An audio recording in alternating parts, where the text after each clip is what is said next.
তো আসসালামু আলাইকুম ফ্রেন্ডস, আপনারা ভালো আছেন আশা করি। তো কি আর বলবো ভাই আপনাদেরকে, তো মিস্ত্রির লাইনে কাজ করতে লেগে কত রকম যে কাজ করতে হয় তো বলা যায় না ভাই। তো আজকে একটা আমরা কাজ করছি, তো আপনাদেরকে দেখাই অবশ্য পিছা দিকে ক্যামেরাতে।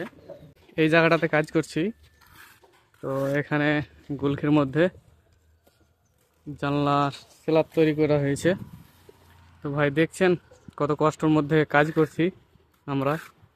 তো এখানে অলরেডি স্ল্যাব ছিল না, তো রড আর মেশ দিয়ে তৈরি করে আবার স্ল্যাব তৈরি করা হয়েছে, দিয়ে মশলা দিয়ে জাম করে আবার প্লাস্টার করছি। তো ভাই দেখতেই পাচ্ছেন কত কষ্টের কাজ রাজমিস্ত্রির লাইনে কাজ করতে লেগে। তো অবশ্যই যদি রাজমিস্ত্রি ভাইরা দেখে থাকো ভিডিওটা, তো অবশ্যই লাইক করে দিবেন আর বেশি বেশি করে শেয়ার করে দিবেন বন্ধুদের মাঝে, যে রাজমিস্ত্রি কাজ করতে গেলে কতটাই কষ্ট করতে হয় রাজমিস্ত্রি ভাইরাকে।